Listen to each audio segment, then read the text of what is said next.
And the man who's taping us said that if people ask questions, we should repeat it into the Okay. microphone. Okay, that sounds good. This morning we went around with microphones actually. Oh, if the okay. wires, I don't know if the wires move very well. So. Okay, I suppose I should move this so I can actually be heard in it. Is this good? Okay. Okay, welcome to, oh, I've got a light. I suppose that has to be in my eyes, doesn't it, over there? I've got a light reflecting into my eyes. But I'll just deal with it. Now I know how the stars feel. Okay, well, anyways, I'm Stefanie Mitchell, and I'm the child of one, possibly two polio survivors. I'll talk about that when my turn comes. And I got, for whatever reason, chosen to moderate this session. That doesn't mean a whole lot. Mostly what it means is I'm going to be the gatekeeper in terms of if I have to cut anybody off on questions or decide, you know, how long to take or when to take the questions. I think what I would probably like to ask people to do is to hold questions till we've all spoken, just because we were talking at the beginning, and for those of you who are familiar with the Myers-Briggs, 2 out of 3 of us are INFPs. What that means is if you ask us a question, we are very likely to wander far afield from what we were talking about, and you'll hear interesting things, but they may not be the interesting things you came to hear. So if someone has a really burning question, I'll make an exception to that. But otherwise, I think it will just work out better if we hold them for the end. So without further ado, we decided our order also that in terms of when did the polio survivor come into our lives? Well, we have the sibling first, we have the spouse second, we have the child third. And each of us is going to say a little bit about, you know, in our own inimitable styles, about what it was like to be in our polio survivors' lives and to have them in ours. And I'm going to do a little bit of summing up, I think, about what, you know, how we might best support our survivors. Although actually I see some of you that were in another session this morning where we talked about some of that, and I think you guys sometimes have the better take on it, so I may end up throwing that out to the audience too. Okay, so I'm going to put this over to our first speaker, who is Mary Navarre. Is it Navarre? I did it right. Yes, Navarre, who is the sibling of the polio survivor. So first I want to just ask if everybody can hear me. I've been told I have a dulcet voice. Well, I had to look it up in the dictionary and find out that means sweet and hard to hear. So can everybody hear me? Okay, great. So I am the sibling of a survivor, and I was just 9 years old when it seemed like a very large rock named polio kind of splashed into the little pond of my life and my family. When I was 9 years old, I was very curious about everything, and I loved dogs and horses and cowboy songs, and I loved to play outside with my friends, and sometimes I got tired of my pesky little sister, who had named herself Keek at a very early age, and it was either Keek to her family, but to everyone else it was Kathleen, never Kathy. She would like to tag along, and so sometimes we would try and we would successfully elude her, but never for long, because she was very persistent and determined. She was 3 years younger than I, and in the decades to come, she would be my constant companion, either really and physically or in the recesses of my mind. My sister Keek was a very extroverted person with a lot of energy and enthusiasm, and those very attributes would serve her very well in the future, because as a survivor of polio, and she was afflicted with both upper and lower paralytic, as well as a bulbar polio, or the diaphragm, she needed to be determined, first of all, to live, and then to endure iron lungs, hot packs, Hubbard tanks, body casts, physical therapy, not to mention frustration and anger and fear. Before polio, she had been in kindergarten, and she had loved school, and she'd won a perfect attendance award, unlike her siblings, who used any excuse to skip school. She loved school, and she not only excelled in the criteria for passing kindergarten, which was to hop, skip, and jump. Believe me, that sounds weird, but this was the 50s. But she would teach the other kids how to skip who hadn't quite gotten the rhythm of that activity. So kindergarten would be the only grade in elementary school that she did attend, because after polio, she would have been assigned to a special ed classroom, and she was not special. She was normal. So get it right. She was homeschooled for the next 8 years. But when the rock fell in the late summer of 1952, she was slated to begin first grade, and I was headed into fourth grade.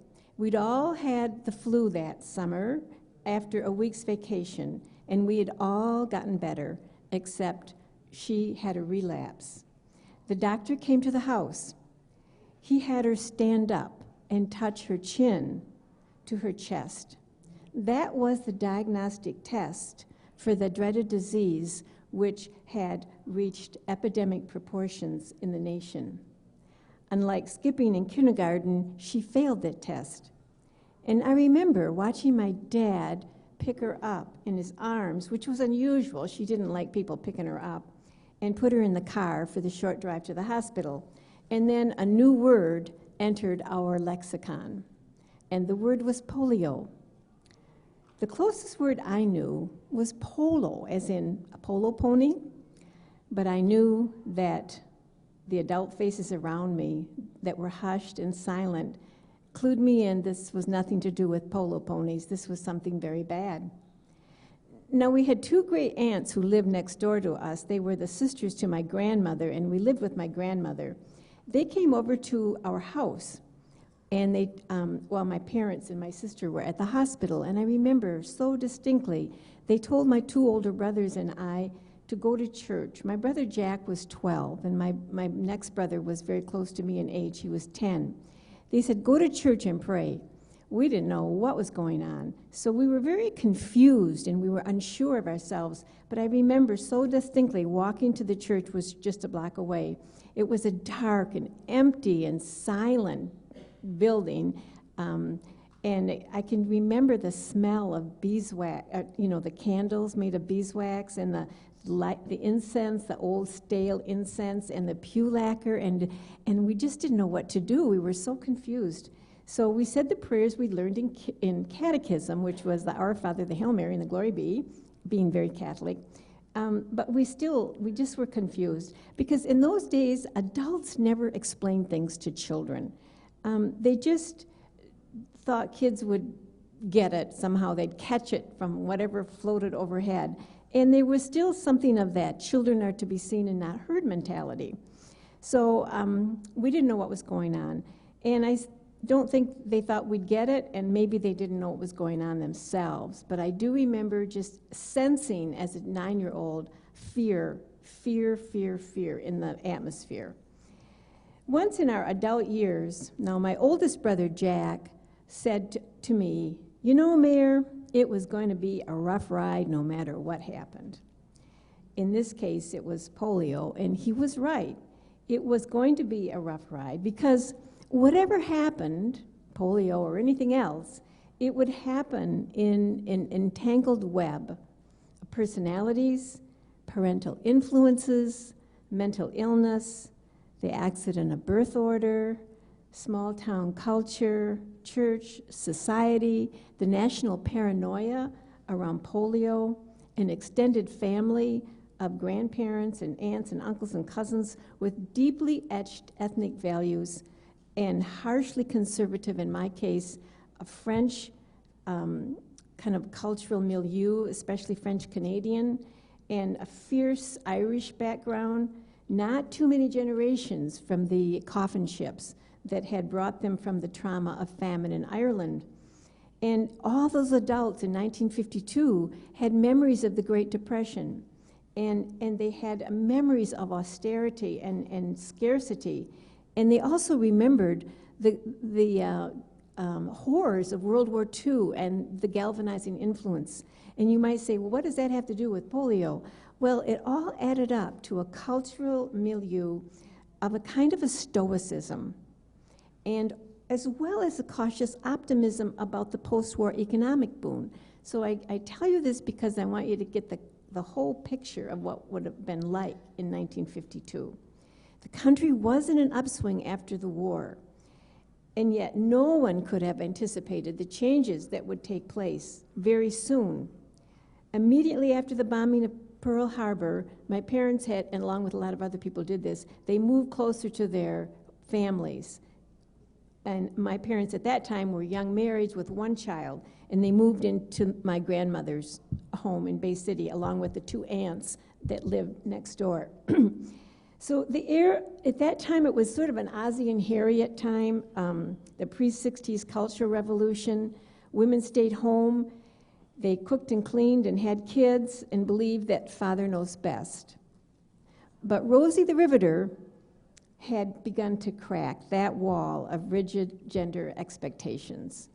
And at 9 years of age, I wasn't so sure about any of it because my mother, who was a registered nurse, had gotten a lot of things right. And my dad, who was hardworking, holding down 2 jobs sometimes, seemed tired and emotionally distant. And as the protector of the family, he suffered from the guilt of not having been able to protect his child from the rock that fell that fateful day in 1952. You know, Carl Rogers once said, "One out of every one of us is strangely wounded in our hearts." And my dad's wound was guilt. He felt that he had failed, and he had been raised in a Catholic, second-generation immigrant culture that said, in many ways, "You are not enough." Now, my mother's wound from the rock of polio was not guilt. It was anger. And it was an anger that she turned inward and expressed in depression. My mother was very depressed a lot of the time, and yet I'm not sure how much of that was polio and how much of it was from the inheritance of her culture, which was Irish. And I don't know if you know this, but the Irish do suffer in a disproportionate amount of the time with depression. Her depression would explode into a full bipolar diagnosis, and her drugs of choice to deal with it long before people diagnosed these things were coffee and cigarettes. Now, if you know, coffee and cigarettes have the ability to give you a lot of energy. So that propelled her in the endless caregiving required of her for her entire life. And now we're 5 kids, all born within a decade of one another, and one of them, the 4th one, is paralyzed and has breathing problems. So she needed a lot of energy. And so her entire life, she was sort of geared into 3rd or 4th or 5th gear. And it also made it impossible for her to relinquish the one thing that seemed to ease her anxiety, and that was her relentless need to be needed. And that need would be forever fulfilled by my sister, who never walked again. And this condition was also coupled with my sister's fierce determination to be normal in every way, to achieve every goal.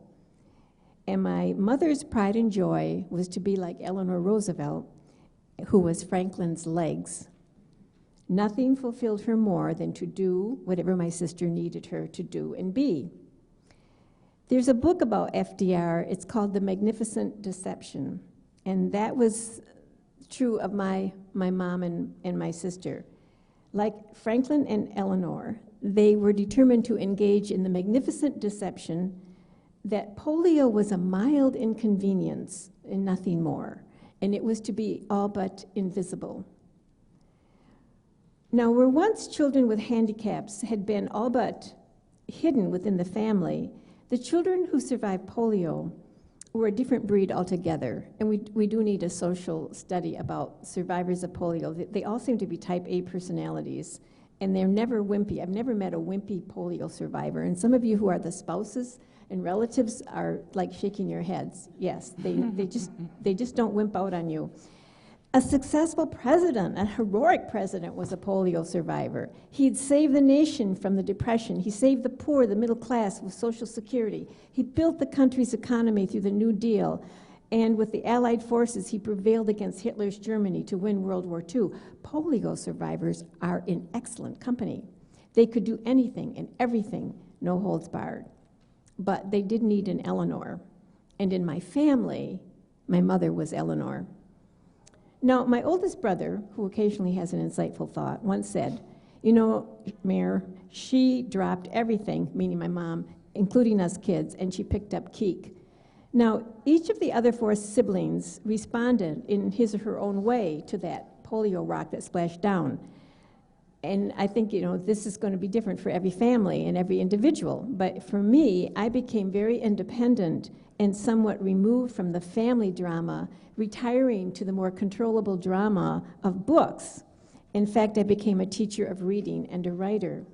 So, was it because of polio that I became a teacher of reading and a writer? Or was it because I was the middle of 5 children and all of whom needed something, that I had the Irish genes that include being lovers of words and storytelling? If each of my brothers would tell a different story about their life and from their perspective, and each would be informative and entertaining. So whatever the entanglements of the intimate family life, we 3 oldest siblings all left home in the same year, 1963. The 2 older brothers married, and I entered religious life with the Dominican Sisters in Grand Rapids, Michigan, in September of that year. And here I found a group of women who were strong and happy and valued education, and they lived a life that was refreshingly devoid of chaos, which my life at home was not. Religious life is a call, but it's a complicated call, as is every vocation. Now, my sister was not happy with the departure of 3 of us at once. You have 600 sisters, she said. I have only 1. Guilty? Yes. One time when the song by Helen Reddy came on the radio, It's You and Me Against the World, my sister said, that's our favorite song, Mom and me. Remember the lyrics? Sometimes it seems like you and me against the world when all the others turned their backs and walked away. You can count on me to stay. Guilty? Yes, guilt. That's me. I would carry guilt with me as my constant companion most of my life. Should I blame polio or family culture or church? I think that the Jewish people and the Catholics are really great at cultivating guilt in their children. And I imagine there are a few other ethnic groups too, but I'm very aware of those too. But as it happened, soon after I entered the religious life in 1963, Vatican II finished up. And so the life that was once restrictive opened up, freed me from the constraints and obligations of husband and children, enabled me to be more a part of my sister's life than I otherwise might have been. So when I visited back home and was on vacation, my sister and I had great adventures. And while my sister Keek studied for her doctoral degree at the University of Windsor, Ontario, where she did it because Canada was ahead of the US as far as making things like universities accessible, I was teaching in Detroit right across the river. And so on the weekends and vacations, I could go over to Windsor, and we went to Toronto, we went to the Shakespeare Festival, and we explored Windsor and had some wonderful times. After she finished her doctorate in psychology, I was able to go with her to Quebec City in Quebec, the province, where she delivered papers at the Canadian Psychological Convention on 2 different occasions. And then when I studied for my doctorate at Boston University, she came out to visit with me, and we did lots of great things, like a whale watching cruise off Cape Cod, which she loved.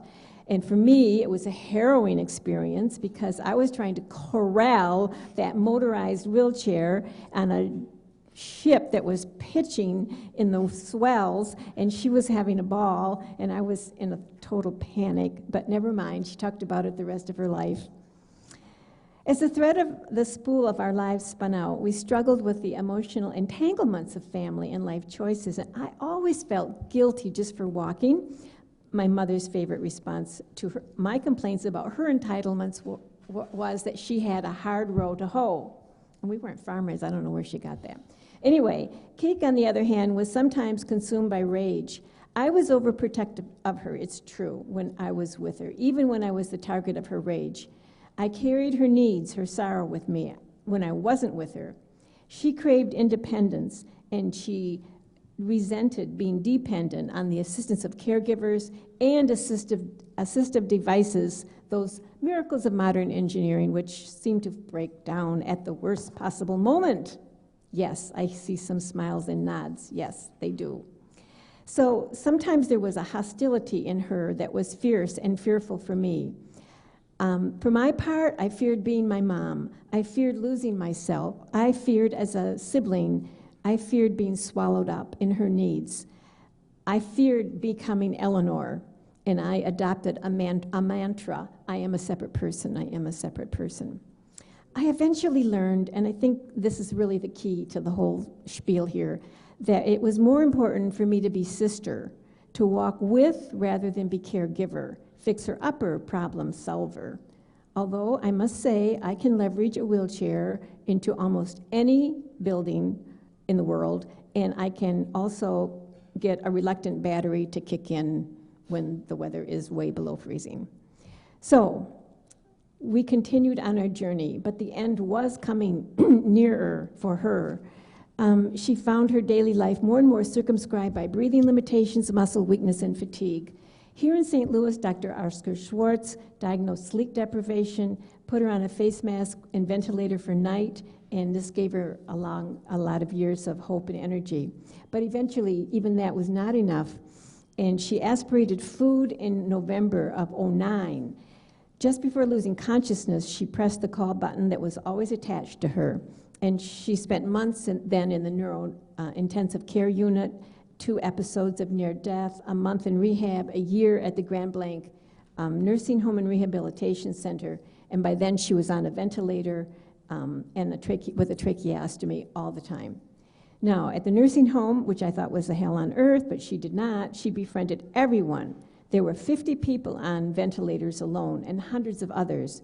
She took on an Avon route, and she started selling cosmetics. This is the girl with a doctorate in psychology, jewelry and slippers to staff. I'm still wearing the slippers, and the residents. She partook of every bingo game, social event, organized shopping trips and entertainment, and if any staff member ever treated a patient or a client or a resident with anything less than courtesy, it was hell to pay, because she would go after them with a vengeance. They only did it once. They only did it to her once, I'll tell you. She had a temper. She had a red hair, curly red hair, and she had the temperament to go with it. In fact, if they'd been given out perfect attendance awards, she would have gotten her second perfect attendance award for doing everything possible at the nursing home. I visited her, the last time I saw her was Christmas Day of 2010, and she said to me, I feel like my body is leaving me, and she was right, it was. A few days later, the call came to me early in the morning. I was actually on my way to see her. It was a couple-hour drive for me, but I was getting up to go, and the call came, and they said her alarm went off, and when we went in, we could not get a pulse.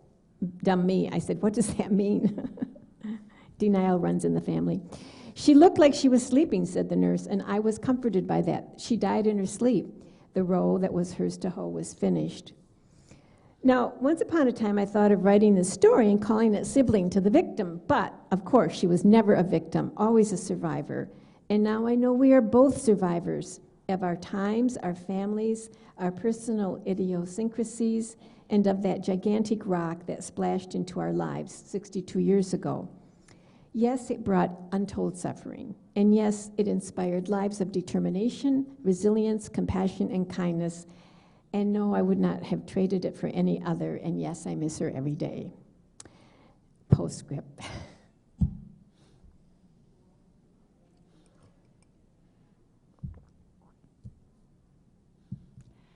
Thank you, Mary. I do have one little postscript. Oh, I wasn't sure. Yeah, I know, I just have to get it. Sorry.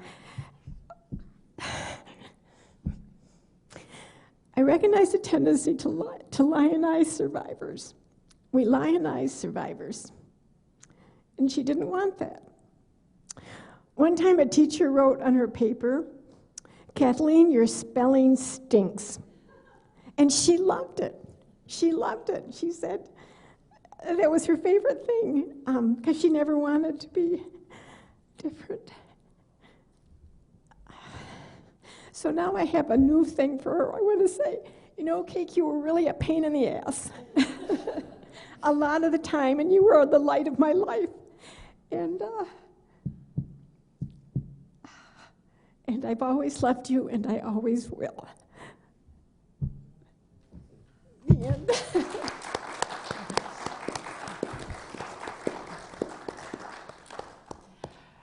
Thank you. I didn't want to cry. Hi, I'm Bill Smith. Can I ask how many of you, by show of hands, are spouses of polio survivors? Okay, so you'll be able to catch me up on whatever I say that isn't right. You got company here. Yeah, I got company here.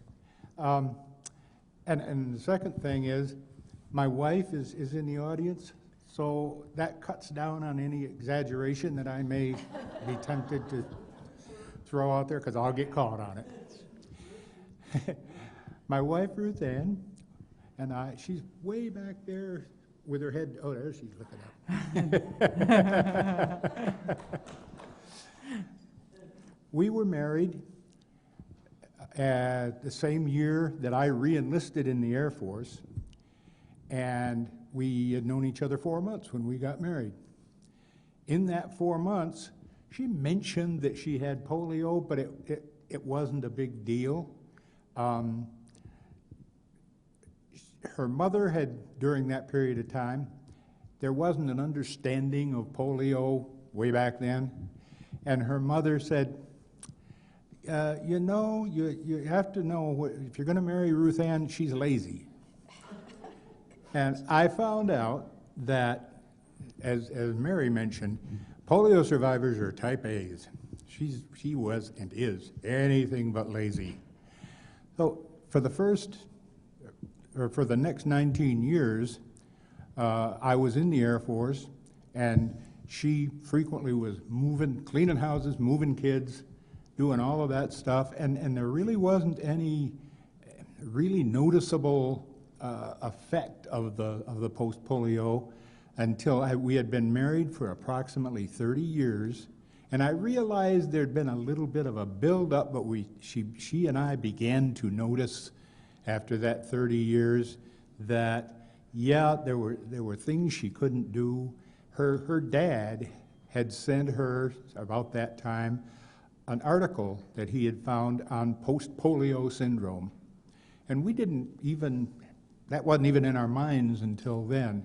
But she and I read that, and there were things that looked like they began to fit. And so we went down to Southern California from Utah and found a doctor that knew something about post-polio syndrome. And she had, back then I was in the Air Force, and just Air Force or not, the man was supposed to work and the woman was supposed to stay home and take care of the kids. She wanted to go and do something. She frosted cakes for money. She had an Avon route. She taught kindergarten. She was a teacher aide. She did all kinds of different things. But at the time that this post-polio syndrome really hit, she was working as an executive secretary at the University of Utah, where I had gone after I retired from the Air Force and gotten my master's and doctorate and became a psychologist, which, by the way, is really helpful for being the spouse of a...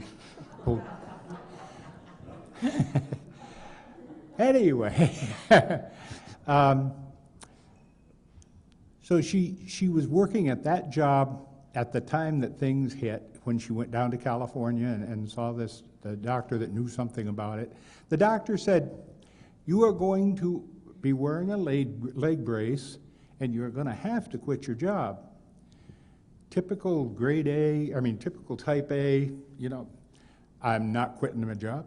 I'm never going to wear a leg brace. No way. I think it was a year or two later, we went back down, and she got a prescription for a leg brace, and she had contacted her boss about not working anymore. So this was like early 90s, and she was forced to leave her job. She didn't really want to, but she had to.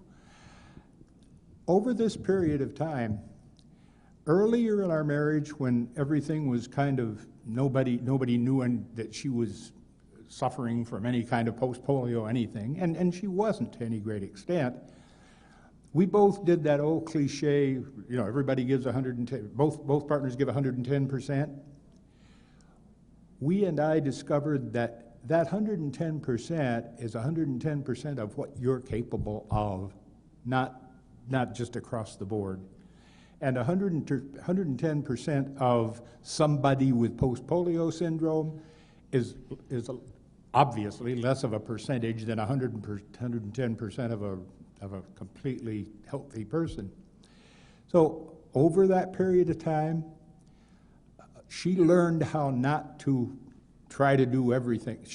I have to say, she's still not real good at this, but she did learn not to try to do everything. I learned that the spouse of a polio survivor needs to know where to pick up, to do the things without making it look like you're pitying or you're doing things and putting her down, etc., which I had no intent of doing anyway, but it could come across that way.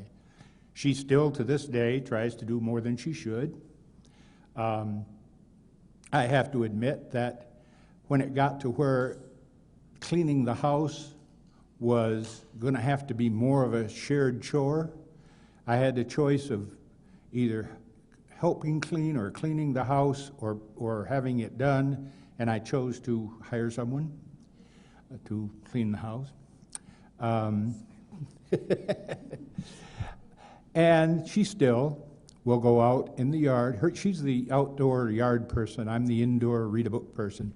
She still, in fact, just recently, just not long before we left here, spent 4 or 5 hours out in the yard doing her planting, et cetera, et cetera. She has learned, and I have learned to kind of push her in that direction of, if you're going to do that, the next day is a down day. You relax the next day, and we've gotten pretty good about understanding each other on those terms. I don't know if some of you noticed when you came in, I had a cane. That was a whole new experience for both of us. I had back surgery to clear a pinched nerve in February, and all of a sudden, it wasn't a caregivee.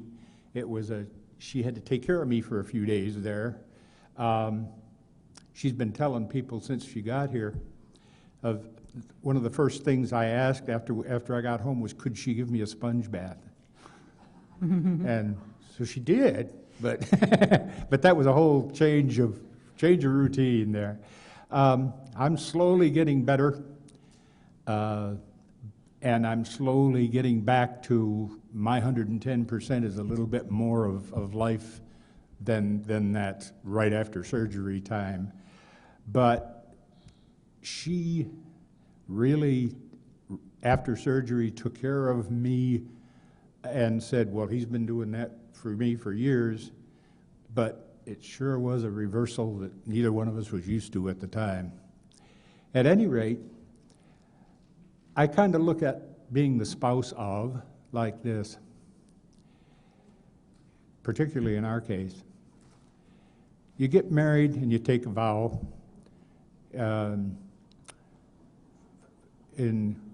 For richer or poorer, and we managed to do the poorer part of that when I was in the Air Force, and in sickness and in health.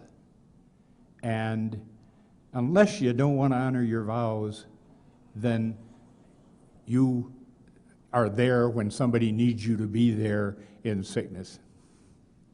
So that's kind of where we're at right now. And I'm sure when the question and answer session comes, anything she disagrees with, she'll bring up in the form of a question. Oh. But it's a matter of vows and love, basically.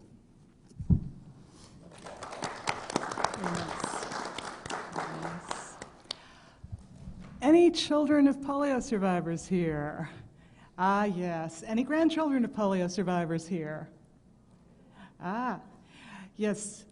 You know, I often say to my clients when they're going to bring their children in, just as a heads up, when the children of polio survivors meet each other, we tend to start laughing hysterically because we all sort of have the same parent. And not in a bad way at all, because there is so much that is truly wonderful about being the child of a polio survivor. My dad's polio came 2 years before I was born. He was 33. It was 1954. Any of you who know about the epidemics in Boston, you might know that there was a larger number of adults with every year, and by the end, a third of the patients were adults. That didn't mean that they diagnosed it any more easily in adults, though, because they decided at first that my dad must have pneumonia. So they shot him full of penicillin. As it turns out, my dad was deathly allergic to penicillin. So at the same time that he began to become paralyzed, he swelled up like a red swollen balloon because he had a horrible fine rash all over his body. He remembered feeling the paralysis creeping up, and it stopped just short of here. A doctor came in and told him he'd never walk again. He said a word that I don't know how everybody here is with barnyard epithets, but he was from the Northeast Kingdom of Vermont. It was the barnyard epithet. And he did indeed walk again. He walked with a KAFO brace on his left leg and Canadian crutches to start. He went to Morgan Memorial to be rehabbed, which was what we had in Boston, precursor of Goodwill Industries. Since he had a farm background, they decided that a really good job for a man with polio was being county milk tester. Now, what a county milk tester did was drive to the farms in the morning and at night, collect the milk samples, and then mix them in a centrifuge with sulfuric acid to sort out the butterfat. This meant you lifted 50-gallon pails of milk onto a scale. This meant that you drove all over what was actually Bristol County in Massachusetts. For Massachusetts is a very large county. It was a very rural county, so he had a lot of work to do. And he did it with great pleasure. It also meant that my parents didn't live in Boston anymore, which is where my mother came from. So they moved down to the south coast of Massachusetts, which is where I was born. Now, had I had a tape recorder running for my first years of life, I would have a wonderful study of trauma and polio, because my father would periodically, I remember not content so much as I remember him doing it, but during those 10 years, he would just suddenly start talking about different things that happened to him. His biggest subject of conversation was how he had gotten the virus in the first place, and he did a lot of speculating.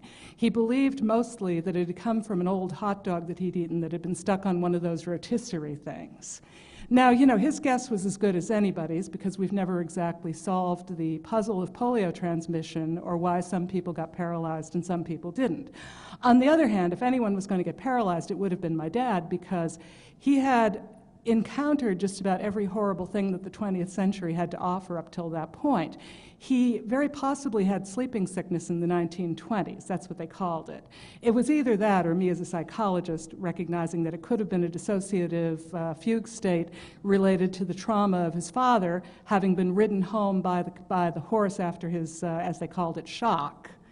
And then living 2 years with my father as the primary caregiver from the ages of 9 to 11. When he was about 20, he was out in the woods with one of my cousins. Since he was the youngest in the family, my cousins were around his age. He was out in the woods. My cousin chopped down a tree. The tree fell on my father's head. They carried my father home unconscious, handed him to my grandmother, and said, "Be nice to him. He's probably going to die in a couple of days." So he kind of, I like to think he encountered every assault the 20th century had to offer neurologically. And in the end, yes, he did indeed develop dementia, so he had everything. Anything that's been on the news, my dad went through. So, of course, if anybody was going to get paralyzed, it was going to be him. But this was obviously, like all polio survivors, this was not going to change anything. He was going to get on with his life. When I was a child, I think actually I do have to mention, when I first learned to walk, I don't remember this, but evidently I learned to walk with a limp because I wanted to be like Dad. Now, I have another client actually who had significant mouth paralysis, and her daughters learned to eat ice cream off a spoon the way she did.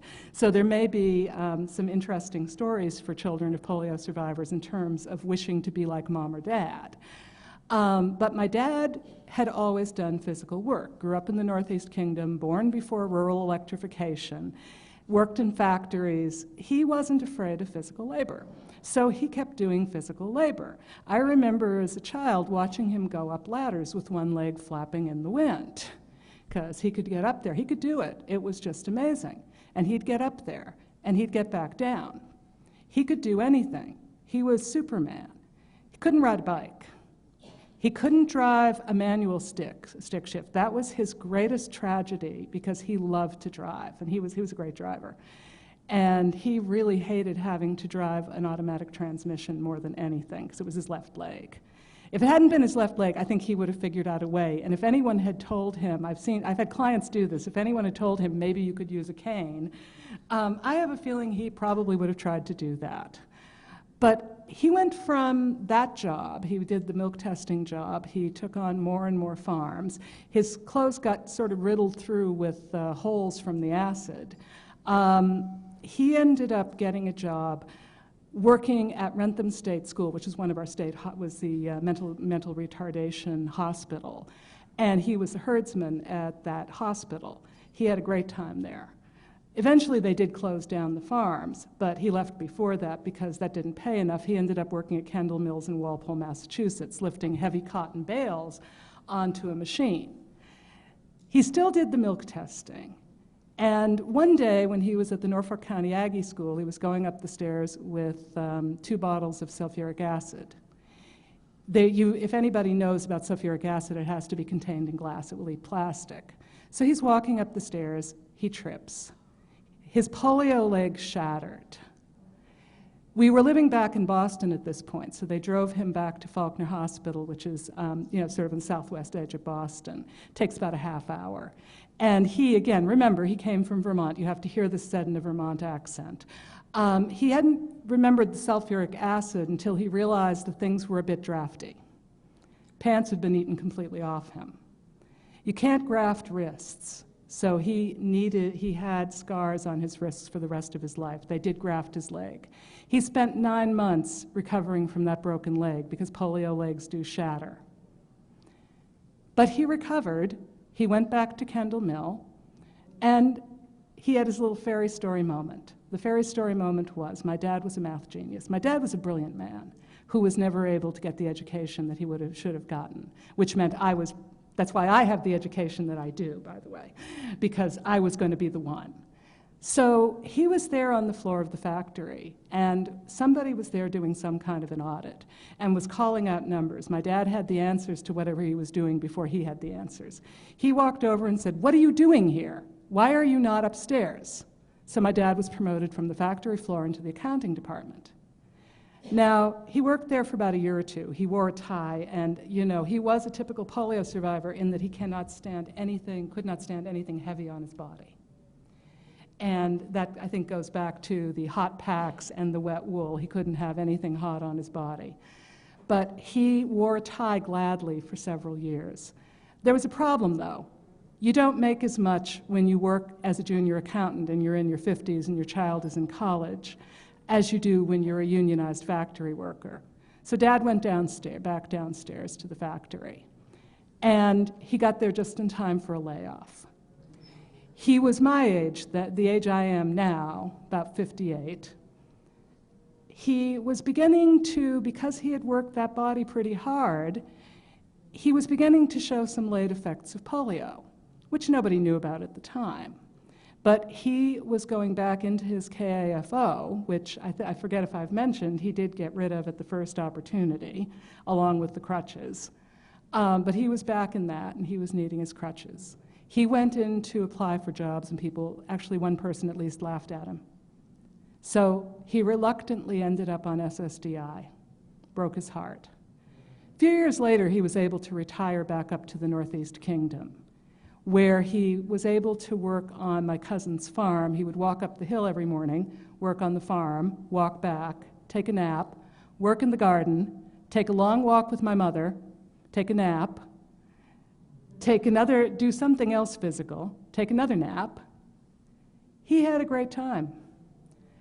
When they retired into a trailer park community, he shoveled all the women's driveways, all the women's pathways, until he died, actually. He did it right up to the end. He was the least compliant polio survivor in the world. He gave his braces away to a charity, so even though he needed them, he wouldn't wear them. He would use one Canadian crutch sometimes. So when he was 88, he would be falling down left, right, and sideways. And I told the story in the other group, but for those of you who haven't heard it, I do have to tell it again. When he was 87, they suggested he might need a wheelchair. So he got the evaluation finally. I mean, they've been trying to get him to get it for years. So he has the evaluation, I come to visit. Dad, where's the wheelchair? Well, I was afraid it would make me look old. I looked at him and I said, you know, Dad, that ship actually sailed. So he died as stubborn as he lived. And I don't know, I was kind of surprised anything would kill him. He always used to make a joke, because of course, this wasn't really a joke in the Northeast Kingdom, but he made it as a joke, that he wanted to make sure somebody came in with a mirror and put it under his nose when he died, because people had been buried alive in his lifetime. And he had some concerns. But then again, the funeral director was a friend of his, and the first thing he said when he came into the room was, well, any minute now, David's going to sit up and say, "Hi, fooled you all, didn't I? You all came." He had a very fierce sense of humor. I once said to him, "Dad, I've made a lot of money off your disability." And he looked at me and said, "Well, you can have it." He's one of the kind of people you could say that to. He was where I learned my gallows humor from. I also learned probably my storytelling from him. He showed me that you could do anything, and that was something that I always knew. I didn't really become a psychologist in a way because of my dad, but in a way I guess I did. You know, I had my basic training listening to him. But then again, my brother's a general contractor, so I can't say that every single child of a polio survivor is going to become a psychologist or another kind of caregiver. I have met a number who are. So I can't really blame that. But I learned a lot about resilience. I learned a lot about what do you do for somebody and what don't you do. When my dad was in about the last year of his life, my mom had to have a gynecological procedure. And she was talking to us, and I said something about, here, take one of my cards, and you know, if anybody wants to call with questions. And my dad was sitting on the other side of the room, and he looked across at me, and he said, "I'm still her husband." And I said, "You're right, Dad. You are," and I wasn't trying to take it away. I was just thinking that doctor thing sometimes means something. But I say sometimes to my clients, you know, and usually people get it. I'll look at somebody when they're acting in the typical way of polio survivors, and I'll go, "Goddamn polio survivor." And usually they laugh because they know exactly what I'm talking about. I say it with all the admiration in the world, but also the frustration of watching somebody sometimes doing things that are against their best interests and knowing that you got to let them do it anyway, because you know what? As long as they're competent to do it, it's not your place to tell them not to.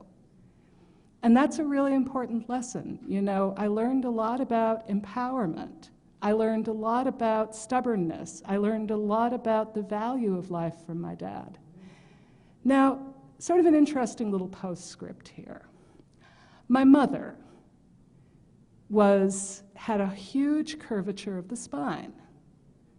When I went to work at the polio clinic, I saw that curvature an awful lot. Now, I'd always known about the curvature. She'd always told her story about being in the hospital for a year in a full body cast at 12 years old. Boston City Hospital on the women's ward. Imagine what that was like for a 12-year-old girl. She was very phobic of doctors, absolutely hated them, wouldn't go.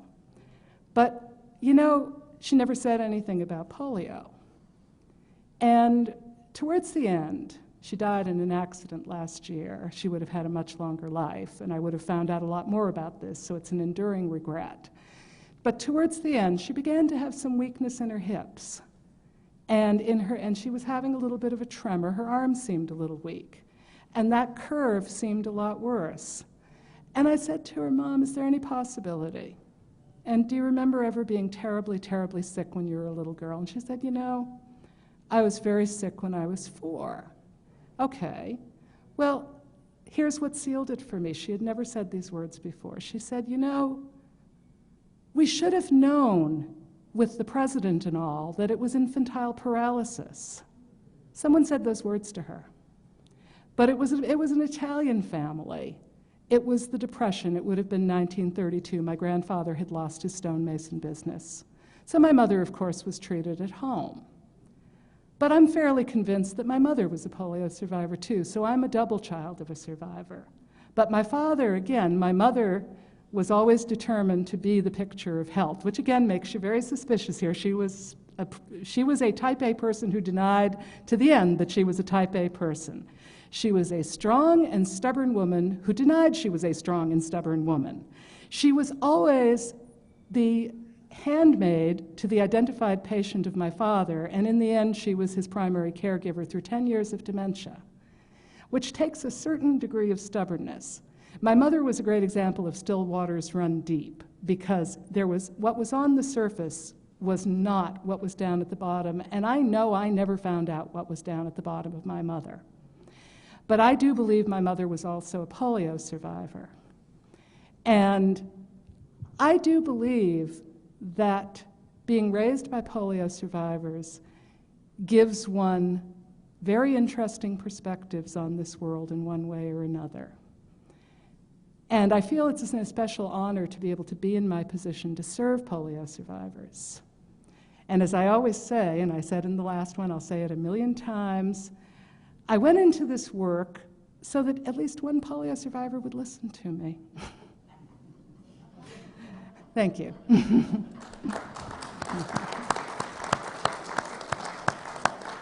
Okay, so we can open it up to questions. I see up here that some people might have submitted in writing. Did anybody submit one in writing, or anybody want to ask a question?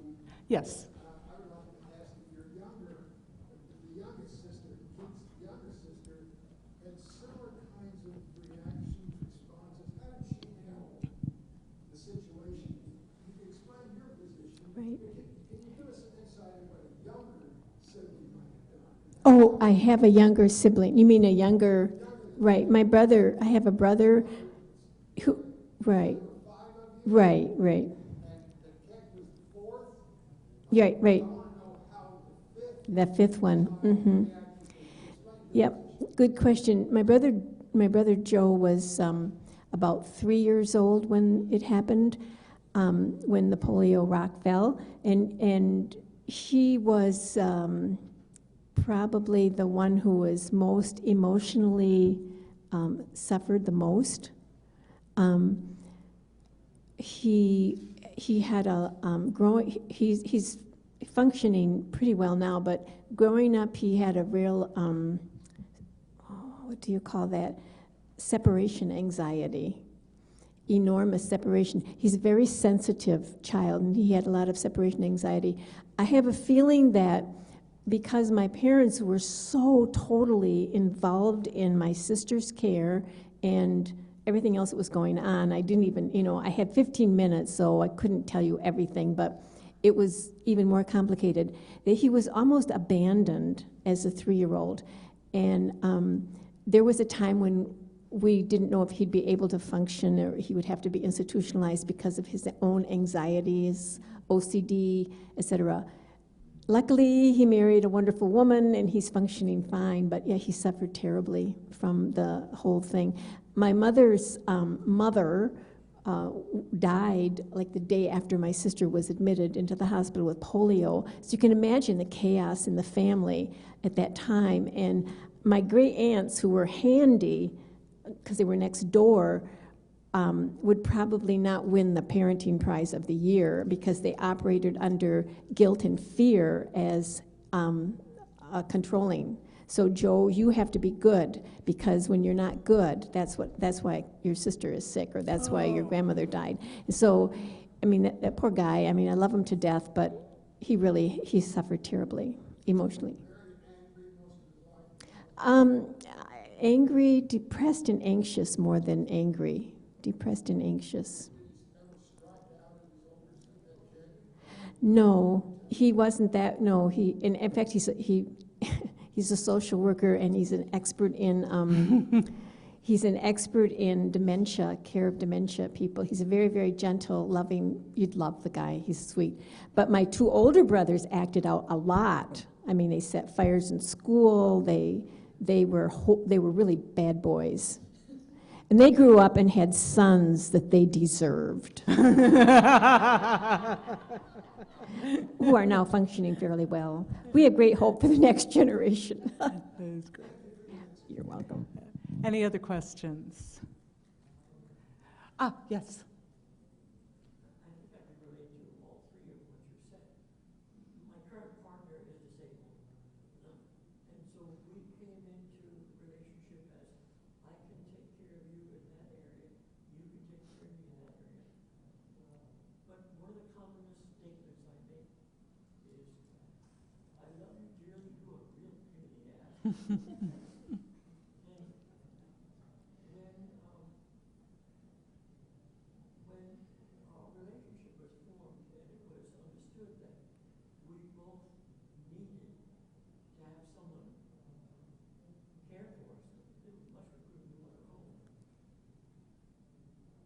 It was a solid agreement that it was almost like a commitment ceremony right there and then. You need help here, and I had the willingness of both. And about siblings, my brother was, my oldest brother probably felt neglected because there were just two of us, and a lot of attention was put on me. I was sent to the store when I was too young, crossing a main street, was hit by a car, immediately got polio in the hospital. And so my parents carried guilt all their lives. And my brother probably felt a lot of neglect because I got more attention because they gave me much more. Today we love each other dearly, but it was 35 years of resentment and jealousy, etc. And about my children, I have 6 children, and they saw me climbing ladders, fixing anything that had to be, building, repairing, I did everything. So that as I progressed in this disease, this post-polio phenomenon, it was hard for them to accept that I had become as helpless as I had. And so I begged them for help with things. They're complying now, but it took a decade or so for them to realize that I could no longer do what they saw, what they grew up watching. And they grasp it today. And that's made a big difference.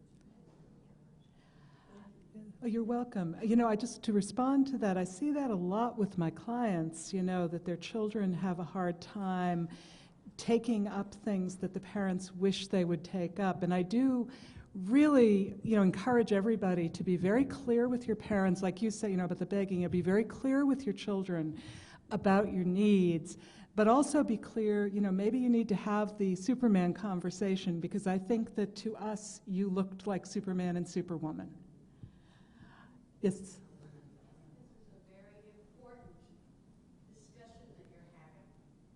When I first started getting weaker and having a lot more mobility problems, I lived away from my family. And some of the reactions caused me to talk to my peers in the support group, and then they told me, Lee, you're not the only one in your family with the polio story. And that's what I hadn't realized. What you brought out the fact is that I did have a baby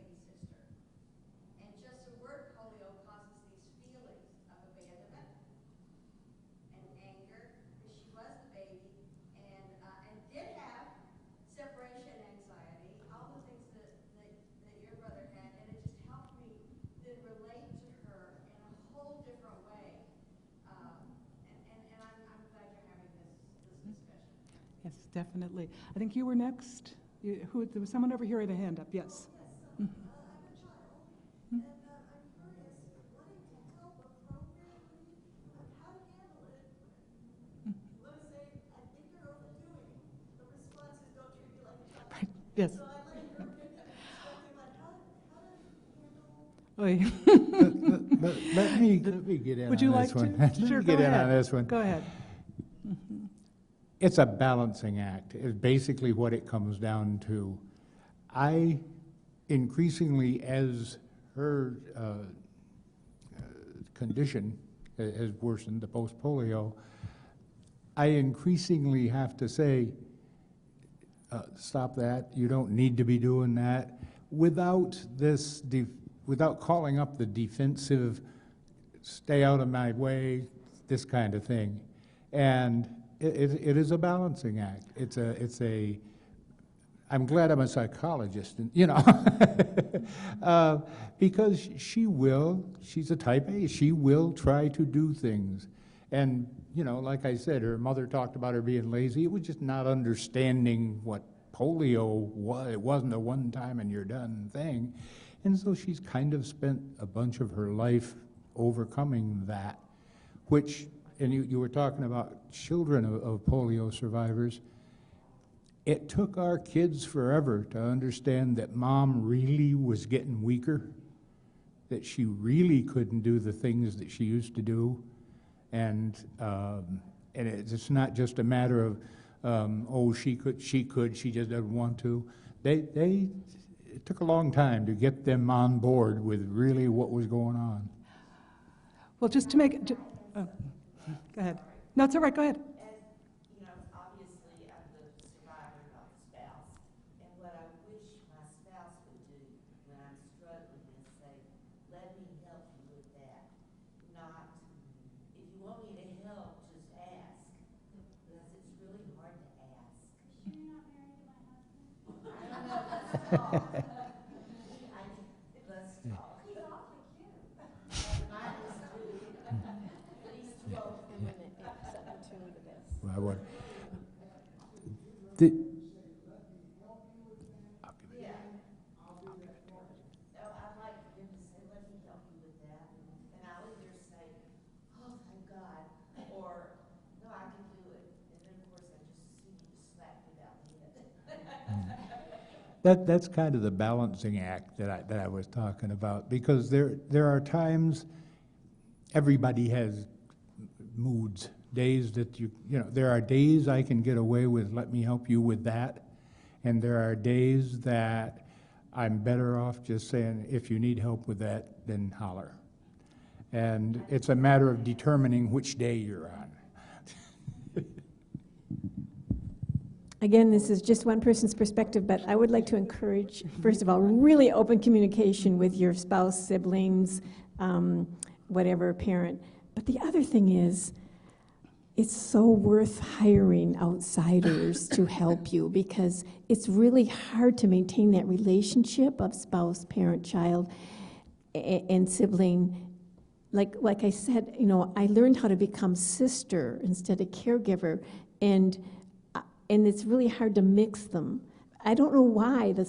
Maybe Bill can explain this. I'm really happy, by the way, he hired the house cleaner, because it's better that way. You avoid a lot of resentment. But for some reason, I could probably help a stranger take a bath, but I can't help my sister take a bath. It's just something about the relationship that just felt wrong or creepy or icky, or I don't know, isn't that weird? But it is the way how it was. And I suppose if it's your spouse, it's different, but I don't want to help my sister take a bath, I don't want to do really, really personal things for her, but I love her to death. I want to be her sister. I don't want to be her nurse. So, I'm sorry. So it was creepy giving me a sponge bath. I didn't think about that. Your spouse is okay for spouses, not siblings. Let's get that. The lady way in back there. I have a different perspective because I'm the daughter of somebody. Yeah. And as you were just bringing up that there's that juxtaposition with one Yeah. versus caregiver. And it's the opposite with us. I don't have a problem doing that because the way that I look at it is she took care of me up to my,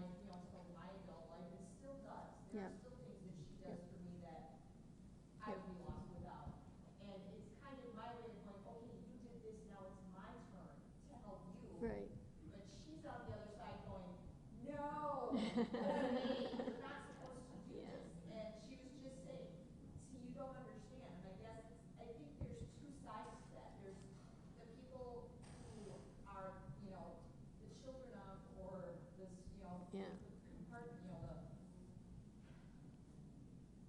you're the companion, I guess is the best word I can come up with, where we don't have a problem with that, but then the survivor has the problem, and I think there's also relationships where the survivor expects more, but the companion isn't in a place where they can do that. So I Yep. think there's really two different sides to that. Got to talk. Talk, Yeah. talk, talk. I think it's great that you would want to, but as a former survivor, I don't want my kids to get that. I'm too proud, and I don't want them to be my caregiver. I will go to a nursing home before my kids take care. Mhm. There you go. I'm moving with you. Yeah, yep. And that's, I think, a very important point, and that was what I was going to say to the lady over here in the front that was asking about the how do you deal with your parents. You really, it is not, I don't care how much society is pushing the idea. It is not natural for children to become the caregivers of their parents, and it creates resentments on both sides. It's very, very difficult to be in that position as a child. I think it's easier for a spouse to do it. It's more natural for a spouse because, as Bill pointed out, it's part of the wedding vows even. I don't think it's natural for a sibling to do it either. I think that it's, what your role may very well become most naturally is to be the consultant to the polio survivor about how do you enlist if you need care. How do you enlist people to care? Yes? I was the middle child, 5, and so I always thought of myself as the typical middle child. I had fun in the hospital because I was given a duty of braiding. I was 10 years old. I braided all the girls' hair every morning. That was my job because there were so many kids in that ward. But you go home, you get thrown right back into the mix. You're on the schedule for set table, clear table, wash dishes, dry dishes, or you have a day off. 5 kids. Nothing was ever discussed.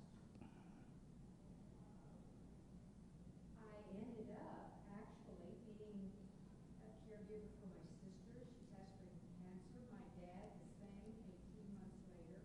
And you do what is needed. Mm. It's just Mm. fine. Mm. Several years ago, I asked one of my younger brothers, I said, what was the reaction of my folks when they took me to the hospital and came home by themselves? I said, because there was nothing ever said, and my one brother said, Mom was crying. And I'm going, great. She really cared, because you went back into the mix of the family, and that was it. You were just there. Right. And it was never discussed. 2 things my mother said. She said, that great big quarantine sign on the door, I have a clean house. I want everybody to know. That was one story that she could tell. The other story was the postman would get the mail, run across our front yard and throw the mail out on the Wow. porch. That was the hysteria Mm. that went around. So you didn't talk about it. It was almost like a real sore point. You never discussed any of it. Friends that I had all through school never knew I had polio. Never did. Mm. So you can kind of see where the Ruth Ann is lazy, remark came from. I know you've been trying to get in on the discussion. The two of you with your daughters, I'm grateful for your questions. I became a grandmother 3.5 weeks ago, and about a month, as soon as we found out it was going to happen, I started, and this is emotional for me, facing the truth that I would never be able to